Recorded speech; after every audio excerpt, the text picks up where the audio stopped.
به نام خدا. سلام، خیلی خیلی لطف کردید خانم دکتر که دعوت ما رو پذیرفتید، افتخار دادید به مجمع ما.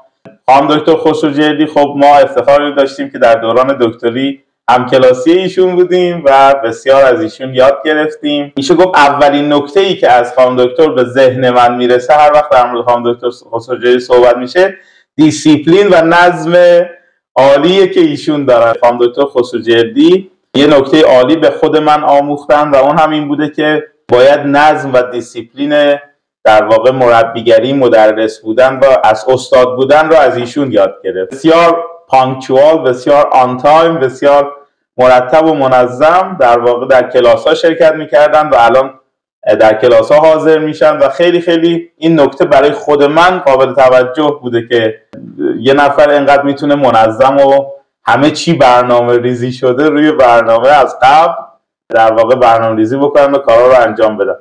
خیلی خوش آمدید خانم دکتر، در خدمتتون هستیم. خواهش میکنم. سلام عرض میکنم خدمت شما آقای دکتر کوثریان که فرمودید هم کلاسی دوره دکترا که خب دوره واقعا در نوع خودش هم شیرین و جذاب بود و هم سخت. بله. و خیلی ممنون از اینکه شما نسبت به من انقدر لطف دارید. زنده باشید. محبت دارید. در مورد نظمی که شما فرمودید موافقم. تقریبا فکر میکنم که هر کسی که من رو میشناسه همیشه به همین نکته نظم میشناسه. البته بدیهای خودش رو هم داره. بعد از گذشت این همه سال احساس میکنم که یه سری نکات منفی هم منظم بودن بیش از حد واقعا داره. همونی که هیچ چیزی بد و خوب مطلق نیست، یعنی هر صفتی که آدم داره یه سری هم نکات مثبت داره و هم نکات منفی داره. چون شدت آدم منظمی بودم و هستم، واقعا میدونم که حتی این مقوله هم میتونه نکات منفی خودش رو داشته باشه. درسته.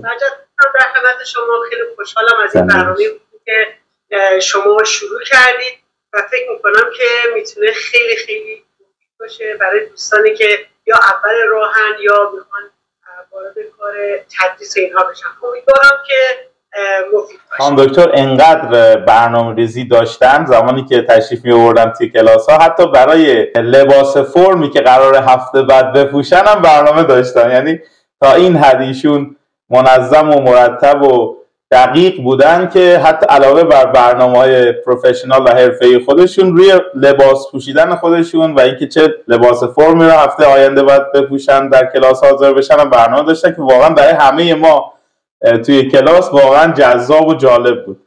آن دکتر این نظم از کجا اومده؟ ذاتی هست، اکتسابی هست، به چه شکله؟ یعنی توصیهش میکنید به مدرسان؟ ببینید واقعیتش این هستش که یک مقداریش که من توصیه که میکنم 100%. من هنوزم معتقدم که یکی از عوامل پیشرفت نظم داشتن توی زندگی هست. حالا این میتونه در همه قسمت‌های زندگی تاثیر خودش رو بگذاره، مخصوصا در کار. اما اینکه من توصیه بکنم، من توصیه میکنم، ولی باید قبول کنیم که مسائل شخصیتی تاثیر خودشو میگذاره. یک تفاوت‌های فردی رو ما داریم. بعضی از افراد اصلا نمیتونن انسان‌های منظمی باشن. انگار احساس میکنم یه جورایی بایستی توی ژن آدم باشه صفت، گرچه که آدم میتونه با تمرین، تکرار و آموزش رو تغییر بده. ولی خب در مورد خود من شاید به خاطر این باشه که من توی خانواده نظامی بزرگ شدم و خب نظامی ها معروفن به داشتن نظم، تاثیر خودش رو گذاشته. ولی خب در همین مورد هم 100% نیست، برای که تو همین خانواده مثلا هستن مثلا خواهر یا برادر من که شاید اصلا اونقدر آدمای منظمی نباشن. ولی خب من شخصیتا از بچگی این نظم رو داشتم که خوابیدنم، بیدار شدنم، توی کار انجام دادنم، برنامه همیشه برای همه زندگی داشتم. شاید در ژن من هست، در شخصیت من هست. فوایدش رو هم میتونید به ما بگید؟ چه فایده هایی داشته، چه مزیت هایی داشته که شما برنامه ریزی دارید برای کارتون، برای حضور در کلاس هاتون؟ دقیقا من هم عادت دارم که روزانه برنامه ریزی میکنم و هم عادت دارم که هفتگی برنامه ریزی میکنم، حتی گاهی وقتا ماهانه و سالانه. و یکی از تاثیرهای خیلی خوبش، حالا برای دوستانی اگر دانشجو هستن، شاید باورتون نشه آقای دکتر، من به جرئت میتونم به شما بگم که شما حساب کنید که چند سال ما درس خوندیم، 12 سال دیپلم، 4 سال لیسانس میشه 16 سال، 2 سال فوق لیسانس 18 سال و فکر کنم عمرش 6 سال هم دکترا رو در نظر بگیرید 24 سال. 24 سال از تمام عمر من درس خوندم بودم، ولی میتونم به جرئت اینو بگم که من حتی یک شب امتحان بیدارم. چه جالب. و دقیقا به خاطر همون نظمی بوده که از ابتدا عادت دارم، از ابتدای ترم برخلاف اصولا دانشجو همه میذارن برای شب امتحان، من واقعا هیچ وقت اونقدی برای امتحانم اذیت نشدم. به نام بیدارمانی شب امتحان حقیقتا برای من معنی نداشته و همچنین میتونم بگم استرس به میزان خیلی زیادی برای من برای امتحانام بغیر از 1 2 3 تا امتحان که خیلی حیاتی بود و استرس واقعا من برای بقیه‌اش استرس نکردم. دلیلش این که از همون ابتدا من برنامه‌ریزی میکردم، یعنی درس هفته بعدی رو میخوندم و تو فرجه قبل از امتحانات که خب اصولا مرسوم هست من اونجا برنامه‌ریزی رو داشتم، یعنی مثلا برای فلان امتحانم اینقدر بخونم، برای فلان امتحانم اینقدر، برای فلان امتحانم اینقدر. این که عملا من شب امتحان خیلی درگیر نبودم با مواردی که باید بخونم.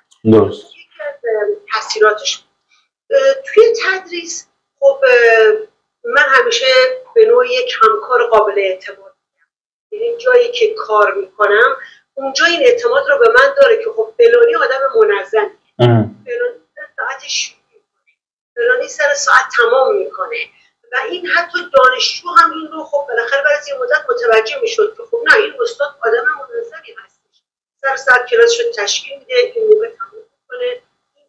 روند حتی درسیش به این شکل میدونست که من چه چیزایی میخوام، بنابراین فکر میکنم که این تاثیرات مثبت خیلی زیادی رو به این شکل داشته. البته این فکر میکنم با سختگیری متفاوته ها، یعنی کلاس‌های خانم دکتر کلاس‌های بسیار جذاب و دوست داشتنی هستش، دانشجوها احساس خوبی از حضور در کلاس‌های خانم دکتر دارن، اما این برداشت نشه که شاید منظم بودن به معنای سختگیر بودن هست. این نظم در اداره کلاس، نظم در حضور در کلاس، نوشتن برنامه یا سشن پلن یا لسن پلن قبل از حضور در کلاس منظور هست، اما اینکه کلاس فضای دوستانه‌ای داره. من میدونم که خیلی از دانشجوی خانم دکتر کلاساشون رو واقعا با عشق سر کلاس میان بدون توجه به نمره و حضور و غیاب و اینها.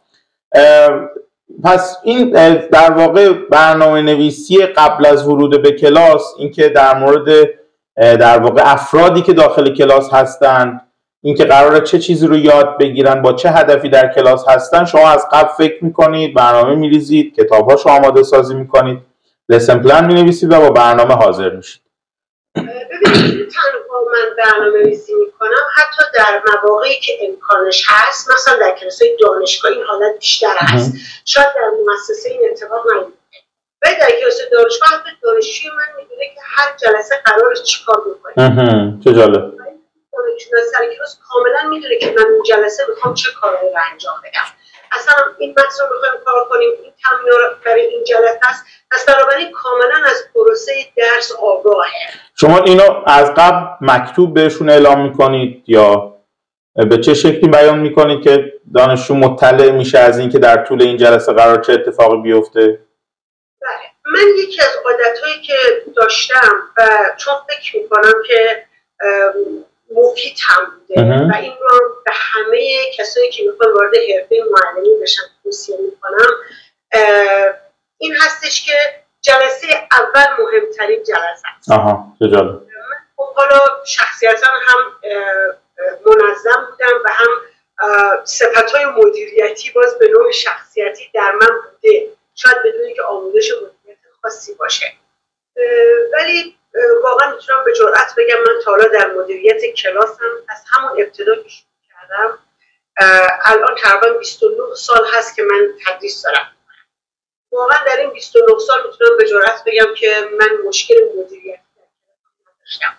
حتی بعضی وقتا کلاسایی بوده با در دانشگاه شما خودتون میدونید با تعداد 50 نفر 60 نفر خیلی راحت اداره کردم. یکی از نکاتی که خیلی به من کمک کرده و این رو واقعا توصیه میکنم به همه. جلسه اول من تمام قوانین کلاسم رو اعلام، مثلا در کلاس‌های دانشگاه، یعنی کاملا اعلام میکنم که مقررات کلاس من این هست. حتی حساسیت‌های شخصی، مثلا به طور مثال من یکی از حساسیت شخصی آدامس شویدن دانشجو هست. یعنی به محض که کسی سر کلاس من آدامس میشوه، واقعا من اصلا کنترل از دستم میره، خیلی بدم میاد از این مسئله. تمام این حساسیت‌های شخصی رو میگم. مکتوب بهشون اعلام میکنین؟ نه، شفاف. بهشون اعلام میکنم که سر کلاس من این حساسیت رو دارم. مثلا در مورد اینکه شما سر موقع سر کلاس حاضر باشید، ترجیح میدم سر موقع حاضر باشید. مثلا سر کلاس من لطفا آدامس نجوید، استفاده از گوشی به چه شکل باشه. تمام اینها رو من توضیح میدم و روند تدریس رو من کاملا میگم. نحوه سوال پرسیدنم، نمره کلاسی، میان ترمم، پایان ترمم، یعنی همون جلسه اول همه چیز برای دانشجوی کلاس من روشن هست که قراره در طول ترم چه کارهای انجام بده و انتظارات من ازش چی هست. و جلسه اول رو هم خیلی جدی برخوردیم و واقعیت این هستش که ما چه به یک بچه 5 ساله درس بدیم، چه به یک دبستانی، چه دبستانی بچه دانشجو، بدون تعارف میگم همون جلسه اول معلم رو محک میزنن. بنابراین اصل مدیریت کلاس در همون جلسه اوله. یعنی شما باید جلسه اول کاملا قاطع ولی در عین حال دوستانه برخورد بکنید و این حس رو به دانشجو بدید، بهش کمک بکنید و اگر قوانینی رو هم میگذارید اون قوانین رو به نفع خودتون میذارید. خیلی راحت انسان‌ها قبول میکنن. انسان‌ها وقتی ببینن که پشت قوانین شما منطقی هست قبول. من در مورد قوانین کلاسم تا حالا با هیچ دانشجویی به چالش نخوردم. میگم ورش 29 سال دارم تدریس میکنم.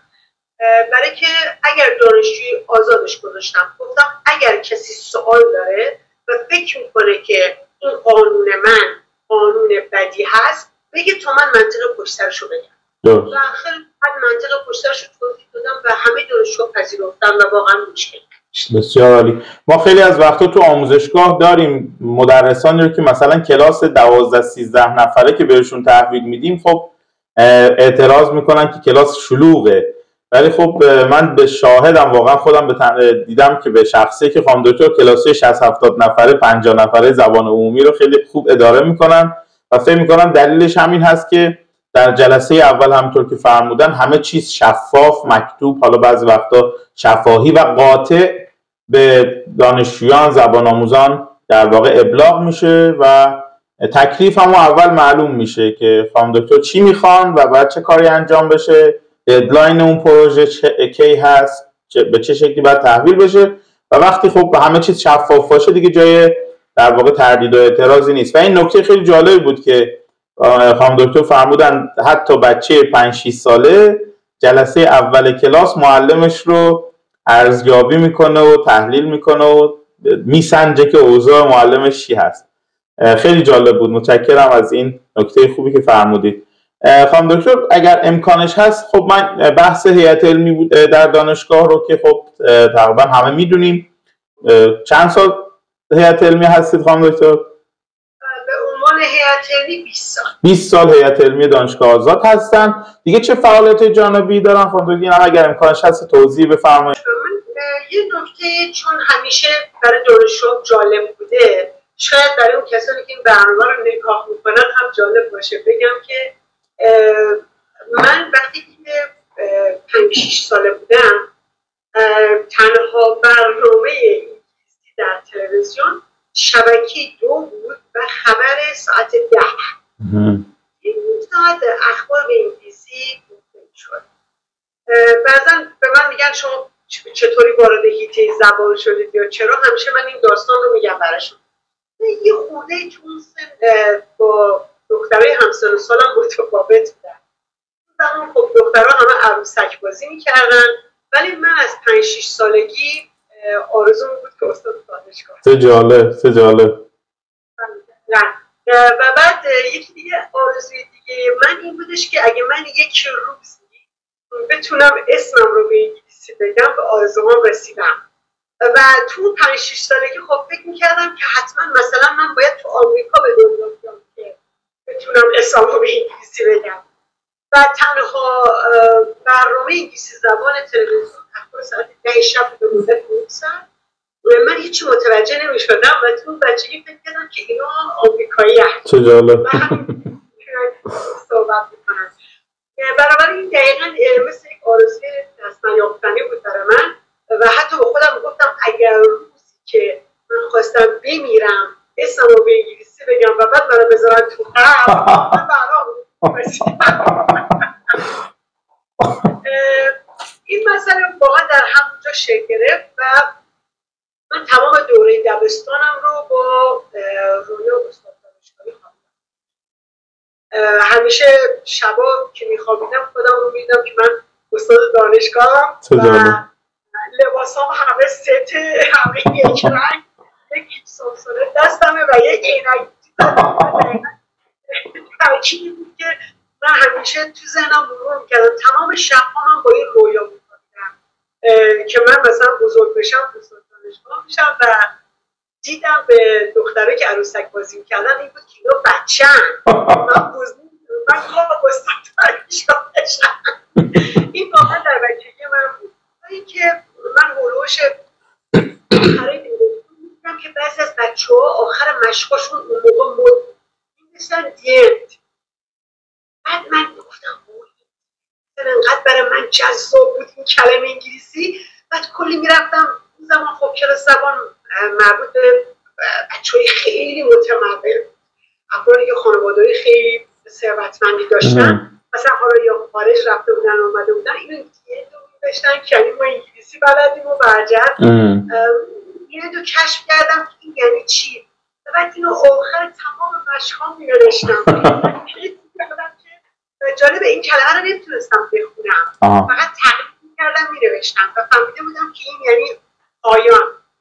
این کاری کردم تا تقریبا دیگه تو راهنمایی دیگه آشنا شدم به اینکه کلاس زبان وجود داره و میشه کلاس زبان رفت و پس منم میتونم کلاس زبان برم و انگلیسی یاد بگیرم که خب یادمه که خب وقتی علاقه خیلی زیادم رو پدرم متوجه شد خدا رحمتشون کنه اونجا پدرم خوشبانه بزرگی بود و گفت باید دنبال علاقت بری که من کلاس زبان ثبت نام کردم و شاید تقریبا میشه گفت به آرزوم رسیدم که بتونم اسمم رو به انگلیسی بگم.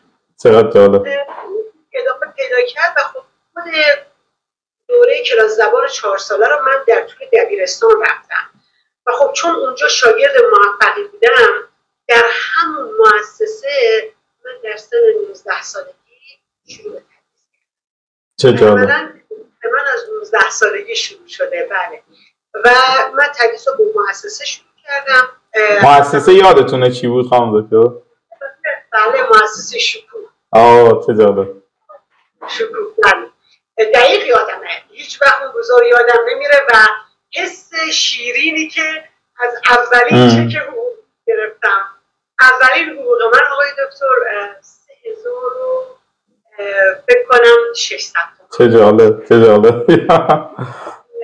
3600 تومان بود و هیچ وقت یادم نمیره اینقدر من احساس خوبی داشتم و احساس بزرگی میکردم و احساس میکردم که من آدم موفقی هم که تونستم مثلا تو سن 19 سالگی درآمد داشته باشم. خیلی احساس شیرینی بود برای اون زمان. خب خیلی شیرینی بله جوانای الان خیلی متفاوتن. جوانای الان مثلا 14-15 سالگی هم کسب درآمد میکنن خیلی حتی درآمدهای بالا. ولی من دارم تقریبا 30 سال پیش رو میگم 30 سال قبل. اون زمان هنوز اونقدری این حالت نبود و بعد برای دخترها باز خیلی شرایط. من از تدریس مؤسسه شروع کردم. خب اون زمان من هم کارشناسی می‌کردم و هم کار می‌کردم هر جا که برای اون کلاس بود. کارشناسی آموزش زبان بود ادبیات آموزش زبان همه تحصیلات آموزش زبان.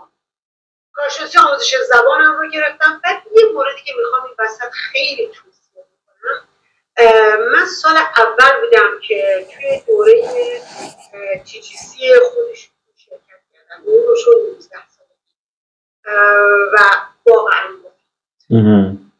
و اینقدر مدرس اون دوره قوی بود که من حتی تا 10 سال بعد، شاید باورتون نشه، بعضی از نکاتی که تو چیزی یاد گرفتم و عنوان میکردم به من گفتم شما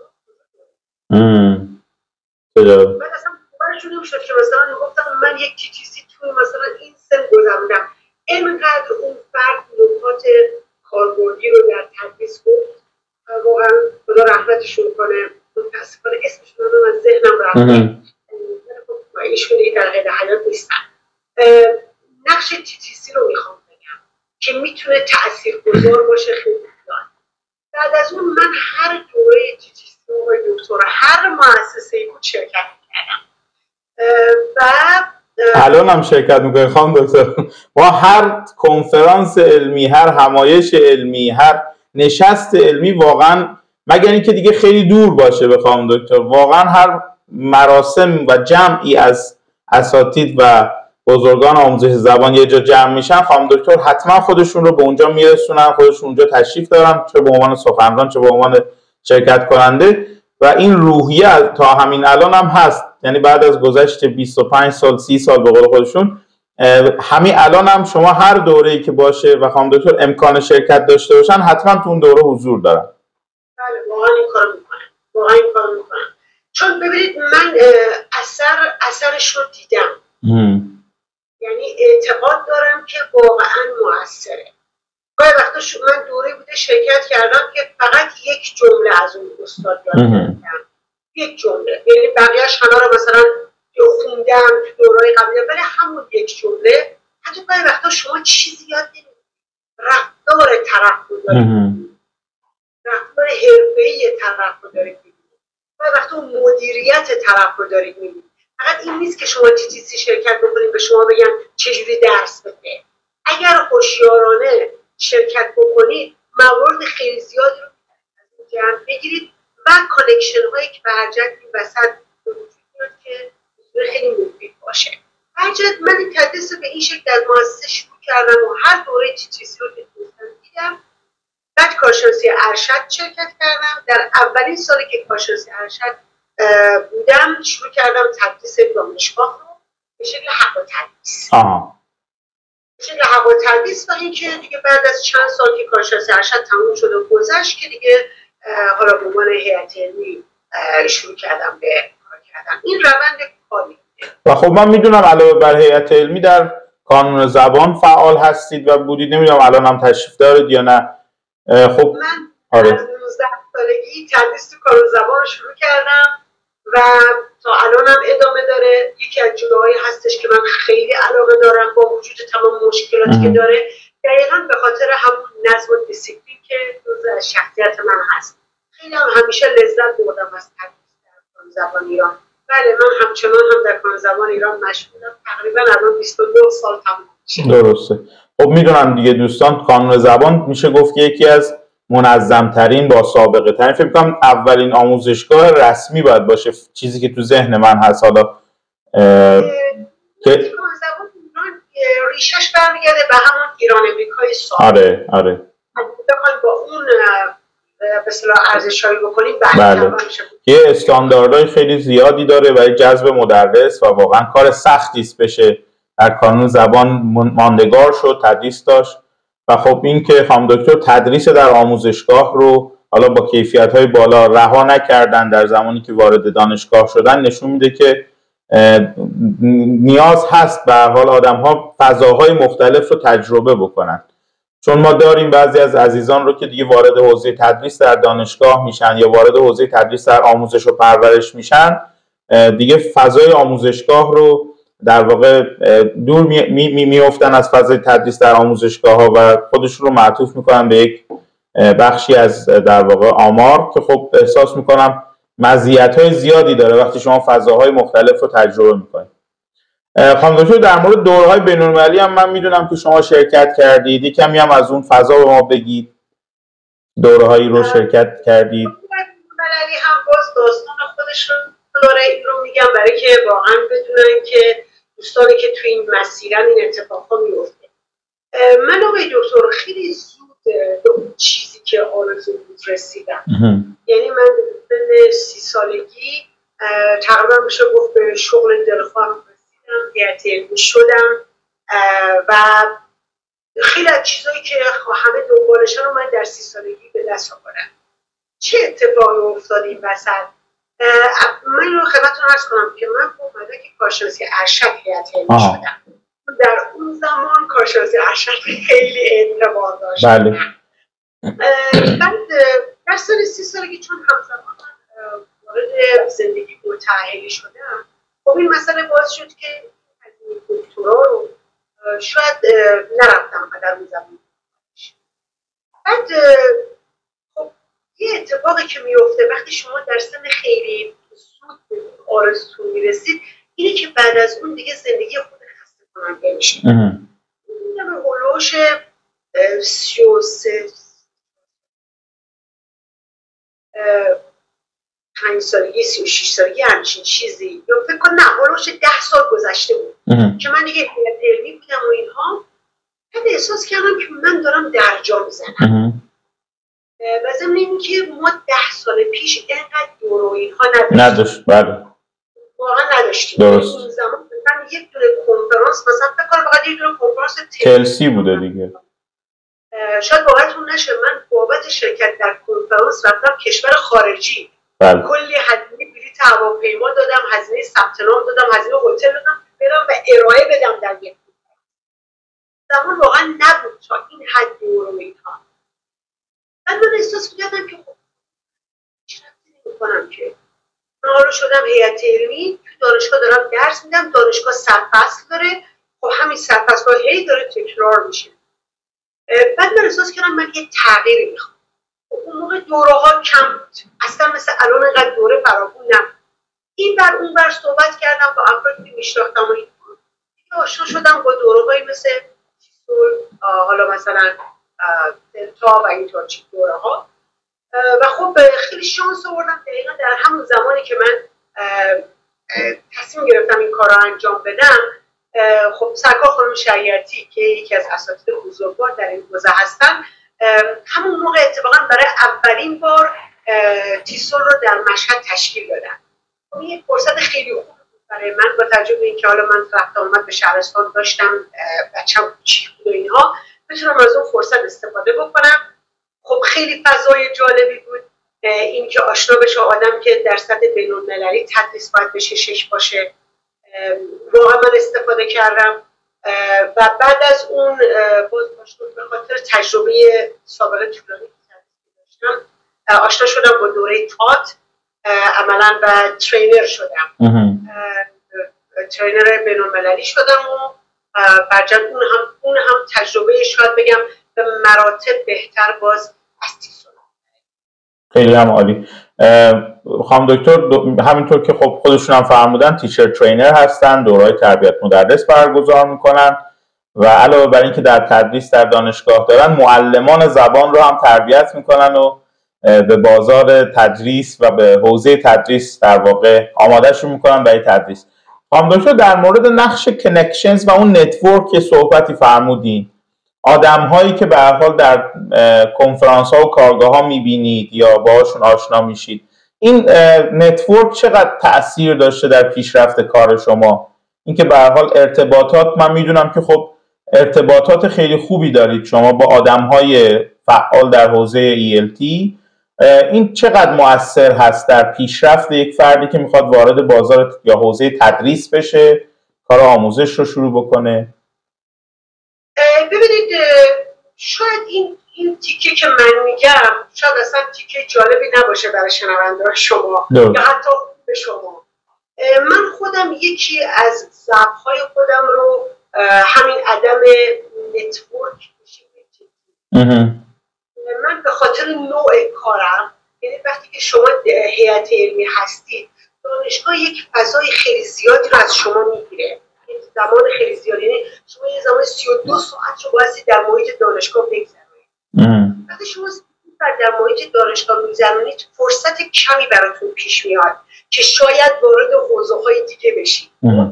عملاً از این نتورکینگ، بله من خیلی با افراد خیلی زیادی در تماسم و افرادی هم که در تماسم خوشبختانه همه شاید جز افراد درجه 1 باشن کاری خودم. ولی من برای پیشرفت کاری از این نتورکینگ استفاده نکردم و نتونستم بکنم به خاطر وضعیت کاری. وقتی که شما استخدام هستید یک جایی و بعد در کنار اون زندگی هم دارید، مسئولیت زندگی هم دارید و بعد در کنار اون یک مؤسسه به نام کانزبان ایران هست که کاملا منظم برنامه‌ها چیده میشه و این باعث میشه که شما یک مقدار از استفاده نکنید. ولی واقعا این نتورکینگ برای افرادی که شاید به این شکل من منظم توی یک کاری نبودن، یعنی ساعت‌های کارشون مشخص نباشه، به نظر من میتونه خیلی خیلی مفید باشه. شاید باورتون نشه که اینو من الان به اونا میگم.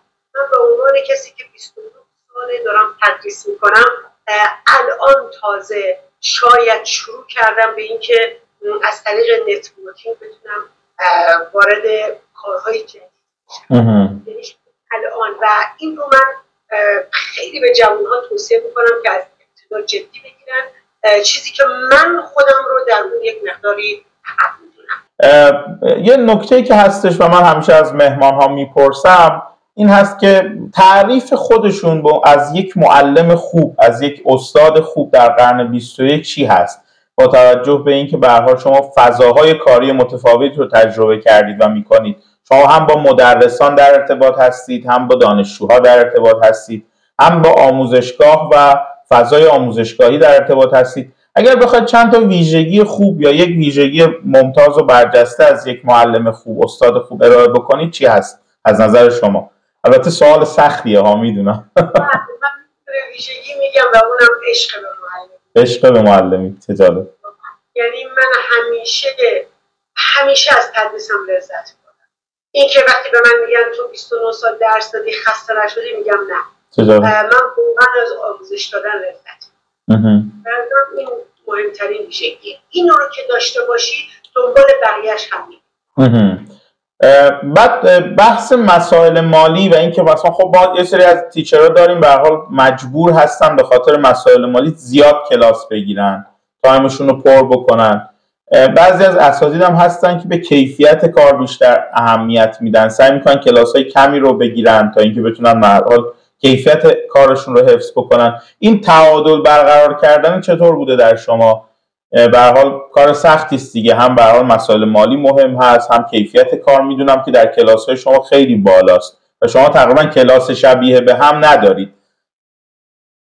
ببینید من در مورد مسئله بحث مالی بخوام یک نکته رو بگم، چون که شاید جوان‌ها این برنامه رو نگاه می‌کنن، واقعا بحث مالی برنامه‌ریزی می‌خواد. این که به نظر من تو زندگیشون رو در نظر داشته باشن که در یک بازه زمانی شما میتونی خیلی تواناییش رو داری، حتی توانایی زیاد کار کردن با کیفیت. پس بنابراین باید از نظر مالی توی قسمتی از زندگی افراد خودشون رو ببندن. شما باورتون نشه آقای دکتر، من در زمانی که خیلی جوان بودم تا 90 ساعت در هفته هم تدریس میکردم و میتونم به جرئت بگم 90 ساعت با انرژی. ولی منتها افراد باید شخصیت خودشون رو بسنجن، ببینن آیا توان و انرژیش رو دارن یا نه. خب من داشتم، من به راحتی 90 ساعت در هفته تدریس میکردم، حتی 10 سال بعد. یعنی من حتی تو سن 35 سالگی هم سابقه تدریس 90 ساعت در هفته رو داشتم و کاملا هم همه رو با انرژی و با میل. ولی توصیه نمی کنم که دوستان کیفیت رو فدا بکنن، به خاطر اینکه اگر کیفیت فدا بشه مسائل مالی هم مدت زمانش کوتاه. شما 2 سال 3 سال کیفیت کارتون رو کم میکنین، کلاس یاد میگیرین، بعد این عدم کیفیت تأثیر خودش رو خواهد داشت و بعد شما در ادامه دیگه اون کلاسایی که میخواید رو نمیتونید بگیرید. درست. دانشجوهای شما حتما اطلاعات به بقیه میدن، حتما تا یه دیگه با شما کلاس گرفته مادر و پدرش میره در جایی دیگه مطرح میکنه و این کیفیت که شما کم میکنید در دراز مدت لحاظ مالی هم و تعداد کلاس و شاگردایی که به شما مراجعه میکنن تاثیر خودش رو میذاره. من معتقدم که کیفیت باز هم اصل اول هست. بسیار عالی. اگر بخواید یکی دو تا از اساتید و مدرسانی رو که داشتید ازشون یاد بکنید و علت این که این افراد در ذهن شما ماندگار شدند و ماندگار بودند رو هم بفرمایید، امکانش هست در این رابطه هم نکته به ما بگید. مثلا چرا فلان فرد، چرا فلان شخص در حوزه آموزش در این چندین سالی که به هر حال شما فعالیت داشتید تو ذهن شما ماندگار شده؟ چه رفتارهایی داشته، چه در واقع روش یا منشی داشته که به ذهن شما اومد الان در این لحظه؟ ببینید، من بدون تعارف تمام فرایند این کاریم و شاید تجربه هام، شاید موفقیتم تو خودم رو واقعا مدیون اساتید در برهه‌های زمانی مختلف. من خیلی خوششانس بودم که همچین اساتیدی سر راه من قرار گرفتم. اولین کسی که بخوام ازش اسم ببرم که فوق‌العاده توی زمان اساسی من کمک کرد، آقای احری بود در مؤسسه شکوه، زمانی که من زبان میخوندم. یادمه، هیچ وقت یادم نمیره، هنوز بعد از گذشت 30 سال حرف ایشون تو ذهنمه. دوره دبیرستان دوره نوجوانی با اون شرایط خاص خودشون، انگیزه هایی که نوجوانان ندارن، نگرانی ها، هیچ وقت یادم نمیره که یک بار ایشون روی دیوار یک نقطه گذاشت، دقیقاً گفت ببین این نقطه هدف توی تو زمین، و بعد یک دایره بزرگ دور اون نقطه کشید. این دایره بزرگ تمام مشکلاتی هست که سر راه تو هست واسه رسیدن به این هدفت. تو باید ببینی که این دایره رو توجه میکنی یا این نقطه. خیلی خیلی تاثیرگذار بود. چون خیلی حمایت‌های زیادی در اون دوره که من نوجوان بودم و که زبانی رفتم رو انجام دادم. ایشون انسان شناسی خونده بودن و خیلی بودهای انسانی و اخلاقیات همون موقع صحبت می‌کردن. خیلی در تاثیر گذاشت. بعد آمدم در آخرین ترم که من شکوه میخوندم که برابر شده بود با اولین ترم کارشناسی زبان انگلیسی در دانشگاه، آقای پهلوان نژاد بودن، باز هم در شکوه. ایشون برگشتن به من گفتن که دقیقا چه خیلی به من گفتن تو آدم موفقی میشی. من موندم، من چون خیلی آدم پر انرژی و بازیگوش و شیطونی هم بودم، تعجب کردم که چرا همچین حرف رو زد. بعد براشم گفتم چرا؟ گفت ببینید من در تو میبینم که چون آدم سخت‌کوشی هست، تو از اون آدم های موفق میشی. خب اونجا این تاثیر رو من گذاشته شد. بعد اومدم وارد محیط کار زبان ایران شدم. واقعا خانم شریعتی خیلی تاثیر بزرگی گذاشتم. دوره چیزی ایشون گذروندم.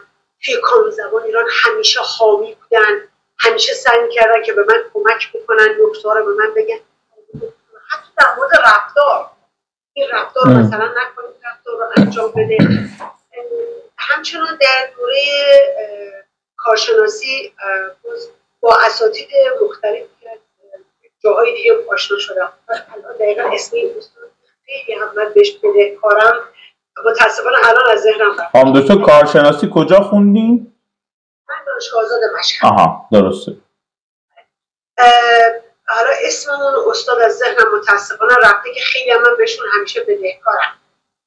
بعد اومدم در دوره کارشناسی ارشد. در دوره کارشناسی ارشد من با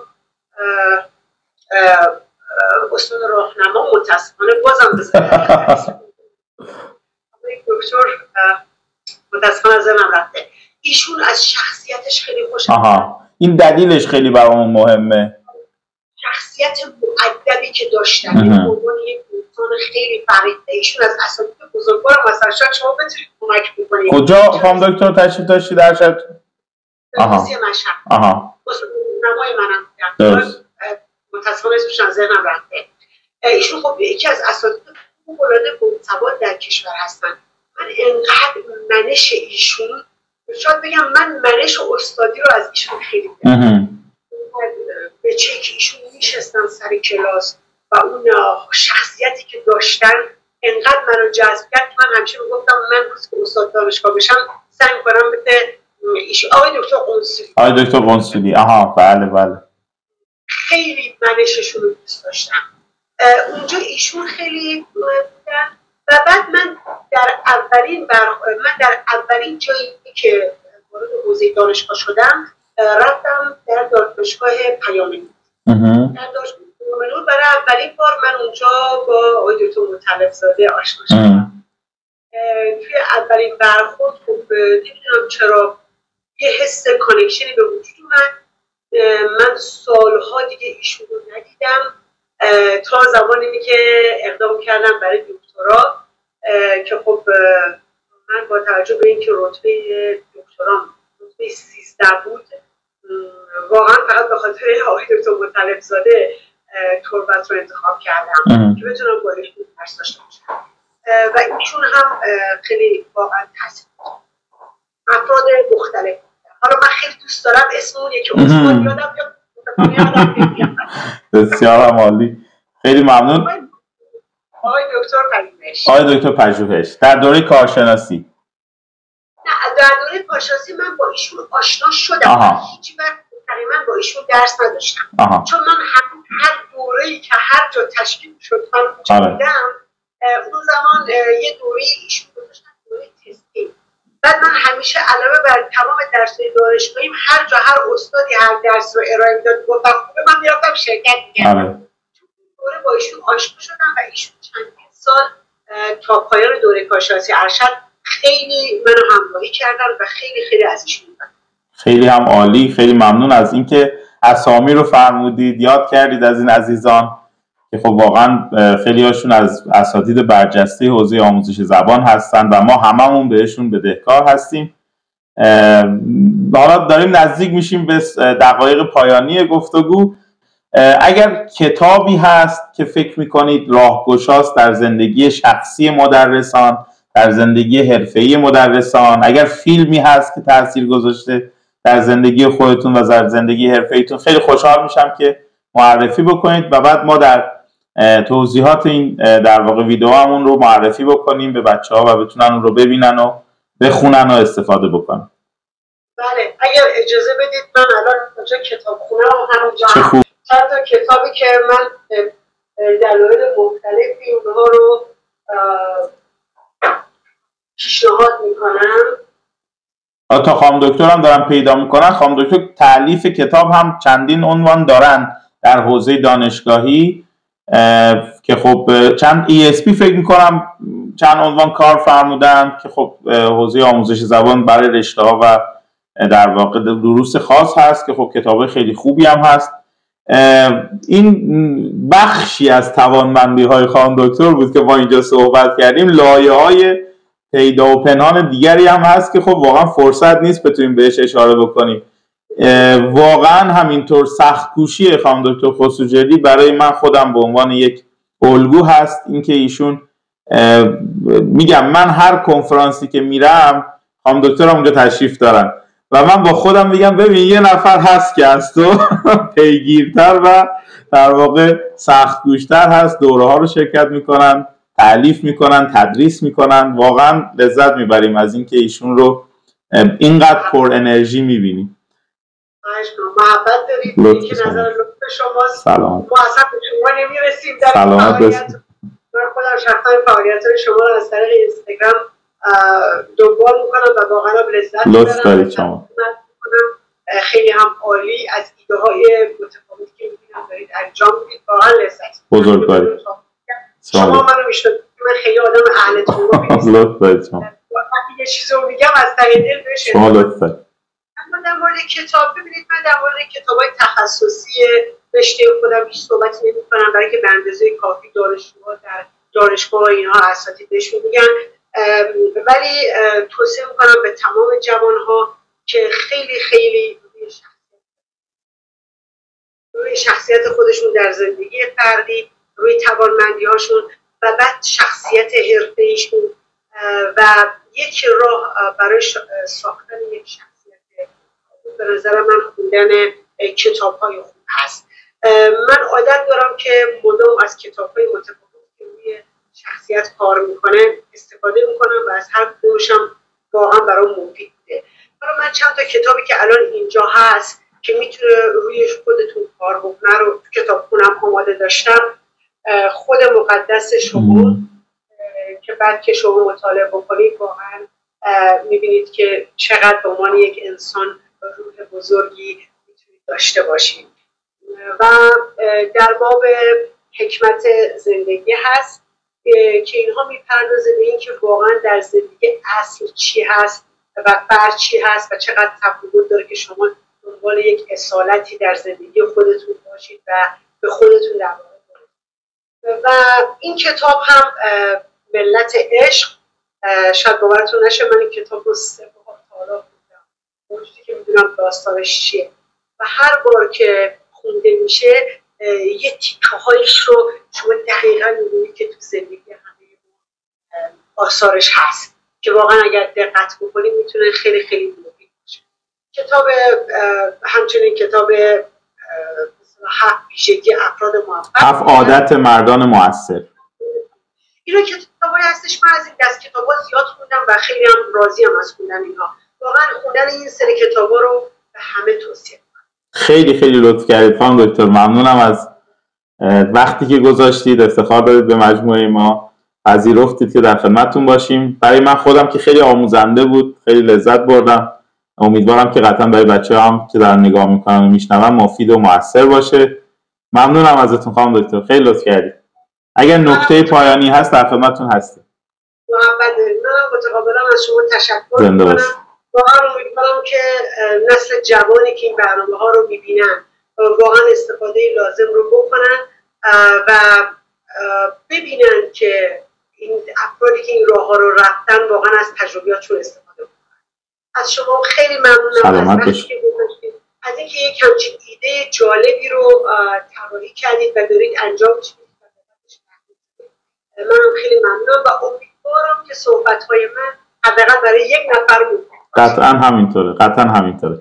خیلی لطف کردید. ممنونم از زمانی که گذاشتید. سلامت باشید. خدا نگهدار. خدا حافظ.